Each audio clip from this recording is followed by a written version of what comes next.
Há coisas que nunca mudam.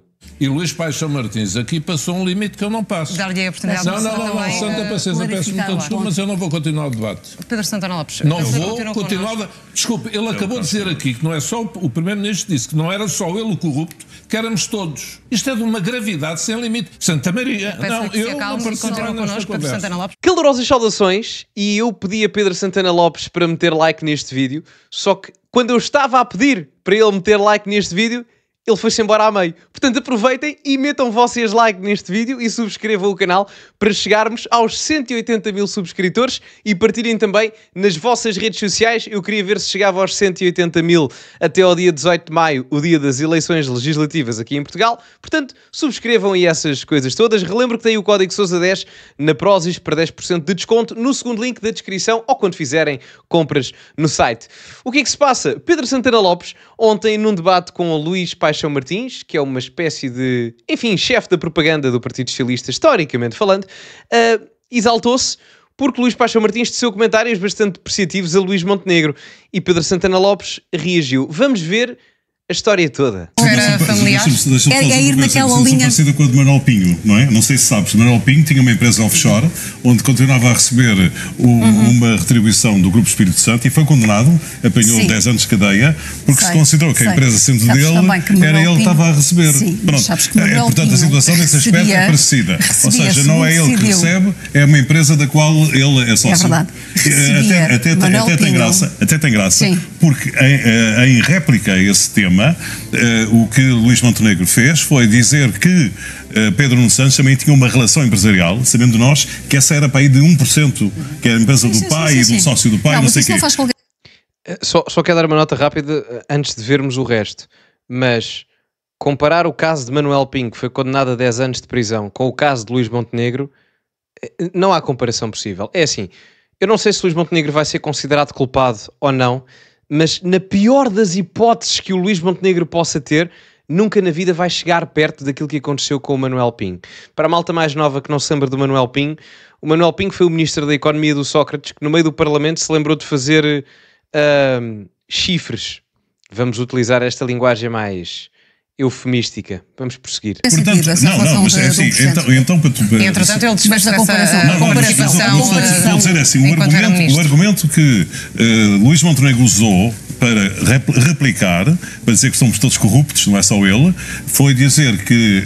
Luís Paixão, você está a perder um bocado as estribeiras. Não estou nada. Foi o argumento que são todos corruptos, não é só ele. Não, foi o argumento que ele usou. Desculpe lá dizer, Luís, e você não pode comparar o caso de Manuel Pinho a este, a outra empresa é de Manuel Pinho.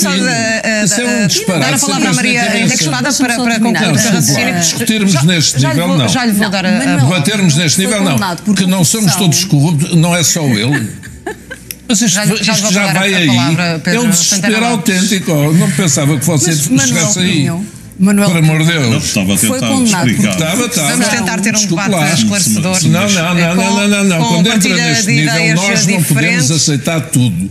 E Luís Paixão Martins aqui passou um limite que eu não passo. Dar-lhe a oportunidade. Não, Santa Paciência, peço muita desculpa, mas eu não vou continuar o debate. Epá, ouçam, o Pedro Santana Lopes, as pessoas podem não gostar dele, podem gostar, eu pessoalmente gosto, sempre gostei, mas há uma coisa que nunca lhe podem tirar, é que ele é retilíneo nos seus valores. É uma pessoa com integridade nesse aspecto. E a questão é, a comparação que é feita por parte do Luís Paixão Martins, se me perguntarem, percebes onde é que ele quer chegar? Eu percebo qual é a comparação que ele está a fazer. Agora, é de muito mau gosto. E como devem imaginar, eu não sou propriamente o maior defensor de Luís Montenegro, como sabem. E a questão é, o Manuel Pinho, eu estava a falar da situação dos chifres e não sei o que, isso era à parte. Mas do ponto de vista legal, o que o Manuel Pinho fez é 1000 vezes pior do que o caso do Luís Montenegro. Reparem, no caso do Manuel Pinho, a questão relativamente ao que ele tinha feito, ao que ele fez no caso, era quantos anos de prisão é que o Manuel Pinho vai apanhar, e não querendo colocar isto numa perspectiva hiperbólica em Portugal, mas em Portugal quase ninguém vai preso, não é? Portanto, reparem bem na gravidade da circunstância, porque estávamos a falar de influências diretas dentro do próprio governo, de uma empresa dele próprio. Portanto, era um caso diferente, aqui é o caso da empresa familiar e etc. E a gravidade da circunstância é muito inferior no caso de Luís Montenegro. Luís Montenegro, até à própria questão, se há uma ilicitude ou se é apenas uma questão ética, não é? E, portanto, uma coisa que não é ética, ou que é pouco ética, não é necessariamente ilegal. Portanto, estar aqui a comparar duas coisas que não podem ser comparáveis, podem, agora não as podemos colocar na mesma balança ou na balança e achar que pesam a mesma coisa, não é? Portanto, são coisas completamente dispares nesse aspecto. E outra coisa que é, o Luís Paixão Martins, que eu reconheço muitíssima competência, é alguém muito competente, porque, para quem não sabe, o Luís Paixão Martins era quem trabalhava o processo comunicacional das campanhas de António Costa. E se António Costa teve os resultados eleitorais que teve, muito se deve a Luís Paixão Martins. Ele é especialista a nível da comunicação. E eu reconheço-lhe muito valor, mas muito mesmo, atenção, independentemente das vertentes ideológicas. E claramente estas similitudes comparativas entre o Pinho e o Montenegro e etc., não são sem querer, não é? Portanto, claro, se fosse outra pessoa qualquer, eu poderia achar que era sem querer, não é? Mas o Luís Paixão Martins é um pouco aquela velha máxima, a sofrer pelo sucesso, porque ele tem, atenção, o Costa teve maiorias absolutas e resultados astronómicos a nível europeu e está onde está, a nível nacional, e está onde está hoje a nível europeu, em grande parte se deve ao Luís Paixão Martins, não tenho a menor dúvida. Pedro Santana Lopes. Não vou continuar. Desculpe, ele acabou de dizer aqui que não é só o Primeiro-Ministro disse que não era só ele o corrupto, que éramos todos. Isto é de uma gravidade sem limite. E comparar esta situação ao de Manel Pinho. Isto não se pode dizer tudo lá porque tem um microfone à frente. A sociedade tem regras. Desculpe lá, especialista em comunicação. Pois, está bem. Está bem, a sociedade tem regras. Uma das regras primeiras da comunicação é respeitar a dignidade dos outros. Santa Maria. Não, eu não participo mais na conversa. Não me levanto, mas não participo mais na conversa. Com calma. Portanto, Maria, só terminar. Em relação ao Manuel Pinho, a comparação é completamente abusiva. O Manuel Pinho foi condenado por corrupção, já perdeu em todas as instâncias possíveis, porque não era só porque não era, porque tinha uma empresa, é porque era considerado um agente do Grupo Espírito Santo dentro do governo. E a Justiça considerou que era assim que ele funcionava dentro do governo. São coisas completamente diferentes. Ninguém até agora sequer insinuou que Luís Montenegro fosse um agente de qualquer uma destas empresas, nem sequer da Solverde, nem sequer Pedro Nuno Santos chegou aí, dentro do governo. Portanto, são de facto casos que me parecem diferentes. O que eu estava a dizer é que dizer que o rendimento não é dele porque é de uma empresa da qual é dele, é o argumento que não funciona, não é? Mas vamos então à parte legalista, é uma situação exatamente idêntica, igual. Não é exatamente igual. Desculpem lá, aqui claramente não é exatamente idêntica. A parte mais grave do caso do Luís Montenegro é o facto do Luís Montenegro ter recebido as avanças na empresa familiar, ok? Que depois também há essa questão da empresa ser dele ou não. Porque como estava na mulher e ele era casado com comunhão de adquiridos, há até um conflito de perspectivas no Código Civil e no Código Penal se a empresa efetivamente está no nome dele e há conflito de interesses ou não. Portanto, até aí há uma problemática na interpretação, que obviamente depois a investigação trará as suas conclusões ao de cima. Portanto, logo aqui, este terreno tépido, não é? Este terreno assim meio nublado, não existia no caso de Manuel Pinho. Ou seja, em termos comparativos, a Solverde era a empresa mais importante, no caso Luís Montenegro, e eram avanças de 4.500 euros mensais. Eu não quero estar aqui a parecer que estou a defender demasiado o Montenegro, porque obviamente há ali claramente coisas do ponto de vista ético, do ponto de vista legal não sei, não sou juiz, mas do ponto de vista ético são questionáveis, claro. Agora é assim, eu duvido muito que o Luís Montenegro por 4.500 euros a nível da empresa familiar, quando ele tem não sei quantos terrenos, tem uma casa em Espinho, não sei quantos andares, enfim, vive bem, não é? E não estou a dizer isto de forma pejorativa, ainda bem para ele, fantástico, mais pessoas vivessem assim.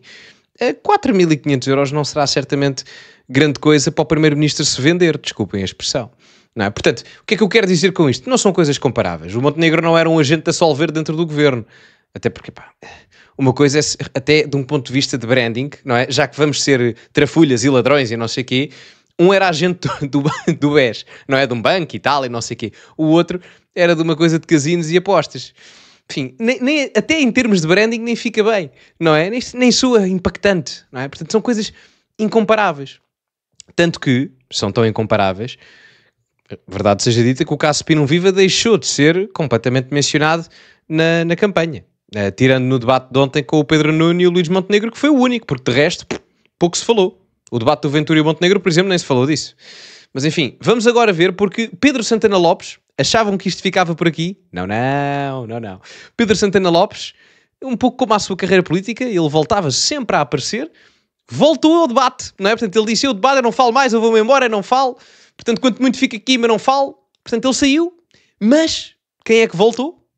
Pedro Santana Lopes. E perceber qual é sequer a razão da entrega da nova declaração de interesses. Acho que ele escolheu esta via para clarificar quem eram os clientes, porque ele não tem obrigação nenhuma legalmente de entregar à entidade para a transparência a lista dos clientes. Como um advogado não tem que entregar a lista dos clientes quando faz a sua declaração de rendimentos e de interesses junto à entidade da transparência. O que ele disse no debate foi que lhe tinha sido pedido e ele tinha decidido entregar. Está ele. Foi o que ele disse no debate. Eu acho isso, aliás, altamente compreensível. Ainda assim, eu acho que a lei... comunicação aqui não tem de declarar os seus clientes. Mas o que é que uma coisa tem a ver? Não tem, se já trabalhou para partidos ou não. E para quais? Tem a ver, tem. Está a opinar e para quais é que trabalhou. Mas isso é... Não, é igual, porque senão temos todos que declarar. Há ministros e ex-presidentes da República que tiveram clientes do setor público enquanto exerceram funções nos seus escritórios. E não os fecharam. E continuaram a ser sócios dos escritórios. E então, é que se vamos por aqui, é que isto é só um critério para este caso desta pessoa. Porque há os ricos que têm grandes escritórios. Não quero falar em nomes de pessoas. Os que têm avanços grandes grupos económicos. E depois uma pessoa que tem uma empresa familiar, ou que tem um escritório de advogados pequeno, seja o que for, fica debaixo de mira. Era tão engraçado que se fosse ver outras coisas com esta bitola. Mas quando Pedro... Muito bem colocado pelo Pedro Santana Lopes, e eu acrescentaria até outra coisa. O grande problema, no meu entender, claro, no caso do Luís Montenegro, é só um. Ou seja, das várias polémicas e tal, a determinada altura do caso da Spinum Viva, andaram a chatear o homem porque ele andava a dormir num hotel e pagava 200 ou 300 euros por noite. Ou seja, vai ao encontro um pouco daquilo que o Santana Lopes está a dizer, e eu também já tinha dito isto na altura. Se o homem pode, se o dinheiro foi ganho de forma justa, ainda vi pessoas a dizer, mas ele com o salário de primeiro-ministro e etc. Vamos ver uma coisa, acham algo, o Luís Montenegro tem aqui 50 anos, 53, 52, para aí mais ou menos. Ele não começou a trabalhar há 11 meses quando era primeiro-ministro, portanto, ele teve provavelmente 30 e tal anos de carreira profissional onde pôde acumular riqueza e, portanto, hoje em dia, se quiser passar umas noites num hotel um pouco mais luxuoso e pagar 200 ou 300 euros, ainda bem, até de um ponto de vista económico está a estimular a economia nacional. Portanto, é a questão da economia circular. Dás, recebes, portanto isto é tudo um fluxo. Se há mais consumo em termos de hotéis, o hotel produz mais e, portanto, se é preciso mais produção, é preciso mais emprego e as margens de lucro até disparam. Já viram? Isto é um ciclo fantástico. Portanto, no caso do Luís Montenegro, o que é grave para mim, ali no meio daquilo tudo, de um ponto de vista político, já lá vou, de um ponto de vista legal ou ético, o que me preocupa a mim é a questão de ele ter recebido na empresa familiar, por questão de comunhão de adquiridos, 4.500 euros todos os meses, enquanto era primeiro-ministro. Portanto, isso aí é que é o grave da questão, não é? Ora, comparar esta questão, que obviamente não é correta, muito pelo contrário, aliás, eu condenei desde o início, é manifestamente diferente do caso do Manuel Pinho. Atenção. Porque, enfim, não vamos... Porque, reparem, se compararmos isto ao caso do Manuel Pinho ou outros casos piores, acontece uma coisa má, que é descredibiliza-se o caso do Manuel Pinho, que claramente é 1000 vezes pior. E nós não devemos comparar duas coisas da mesma forma que são diferentes. As duas podem ser más, de um ponto de vista ético, claro, mas uma é claramente pior que a outra. Portanto, fica mal, muito honestamente. Fica mal, e eu não percebo, até o Luís Paixão Martins não... enfim, percebo o que é que ele quis fazer ali, mas o Santana Lopes não deu à abébia, não é? E não teve concordância para o resto do painel, do painel, e não me surpreendo o porquê. Nuno Santos era ministro, também foi muito criticado por ter esta pequena participação na empresa do pai. Acabou por se desfazer dela. Eu não estou de acordo com isso. Aliás, a minha postura na vida sempre foi essa. Esta que eu tive aqui hoje, sempre tive essa postura. Nunca me pus a atacar pessoas pelos seus rendimentos, ou rendimentos da sua família, ou seja o que for, ou nunca pus em causa a honra, a honestidade, ou nunca contribuí, nem com o primeiro-ministro que foi questionado por isso e que tem estado mandado em tribunal, eu alimentei essa fogueira na questão dos interesses. ficamos hoje... na questão dos interesses. Eu queria só dar o regresso. Só antes de ouvirmos aqui o Luís Paixão Martins, mas assim, nós em Portugal, eu falei disto ontem na live, curiosamente, nós em Portugal temos um problema, partimos muito de uma base filosófica de muita inveja, nivelamos muito por baixo. Eu não me importo de ter menos desde que o meu vizinho ainda tenha menos do que eu. Em vez de termos os dois mais, e se calhar o outro até tem mais do que eu, mas temos os dois mais do que aquilo que seria a hipótese inicial, eu prefiro ter menos desde que o outro tenha menos do que eu.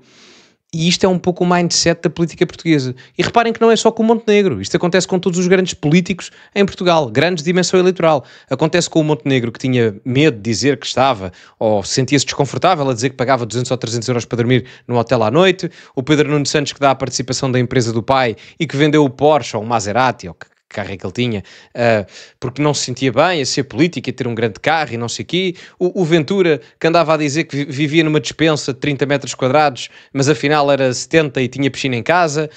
Enfim, eu não acho que, quer no caso do André Ventura, quer no caso do Pedro Nuno, quer no caso do Luís Montenegro, nenhum deles deve ter vergonha de ter os ativos de riqueza que tem neste momento, porque se não o fizeram de forma ilegal, ou com mais ou com menos ajuda familiar no processo, mas se fizeram tudo de forma limpa, digna e criteriosa, então só têm que se orgulhar, não se envergonhar, muito pelo contrário. Pá, se tem uma casa com piscina, fantástico. Se tem uma empresa a dar dinheiro para os vossos filhos e não sei o quê, tudo dentro dos termos da lei, fantástico. Se conseguiste comprar um Porsche, companheiro, melhor ainda, a manutenção é cara, mas pá, se consegues, fantástico. Portanto, nós temos que alterar o chip aqui em Portugal. Eu tenho que pensar... se o Luís Montenegro consegue gastar 200 euros num hotel por noite, eu também quero isso. Quero gastar um que tenha 300. Se o André Ventura tem uma piscina em casa, eu quero ter duas. Portanto, não tem que ser o mindset de ele tem, mas ele tem ou não tem e, portanto, ele não pode ter. É exatamente o oposto. E isso existe muito aqui em Portugal. É a inveja e o conformismo. E é chato. E aqui nem é tanto uma análise política que eu estou a fazer. Isto é apenas uma opinião pessoal da forma de ver a vida. Que, por acaso, concordo com o Santana Lopes. Enfim, vamos prosseguir. O Pedro Santana Lopes este debate portanto, quer dizer, não fomos nós que levantámos a questão. Não seja cínico, Luís Paixão Martins. A questão é um tema. Não seja cínico. É lamentável que você, que tem mais de 18 anos, chame corrupto a um primeiro-ministro em funções, como aqui fez. É lamentável. Isso é mais do que justificação para uma pessoa não continuar o debate. Até pelo respeito pelas funções já exerci. Mas por respeito pelo meu país. Está a ver? E portanto não brinque ou regresso ao debate ou não brinque. Você gosta de brincar com coisas sérias. Eu não, gosto de brincar com brincadeiras. Mas posso continuar? Continuo lá, para mim é indiferente. Okay. Desculpem, o Santana Lopes. Eu digo já. Eu digo-vos muito honestamente. Eu gostava de poder votar no Santana Lopes. Nunca o escondi, eu gosto dele. Infelizmente nunca tive essa oportunidade. Nunca tive. Aliás, não, mentira. Tive uma vez, em 2019. Por acaso não votei nele na altura. Mas se era possível. Vai-me entristecer se um dia se o Santana Lopes encerrar a sua carreira política e eu não lhe ter dado pelo menos um voto. Acho que era pelo menos... Era de mérito, pelo menos na minha perspectiva pessoal. Eu gosto dele, nunca escondi, não só pela questão ideológica, nós estamos longe daquilo que eu idealizo ideologicamente, mas também na forma de ver questões e na forma comunicacional, na forma de ser, sabem? A parte humana às vezes também conta bastante. Bom, digam-me a vossa opinião nos comentários. Se ainda não abandonaram o vídeo a meio, não é? Metam like neste vídeo e subscrevam o canal para chegarmos aos 180 mil subscritores. Partilhem também nas vossas redes sociais, que ajuda bastante. Tem o código Sousa10 na Prozis para 10% de desconto no segundo link da descrição. Ficamos por aqui e, como é habitual, acima de tudo, cultivem-se e até à próxima.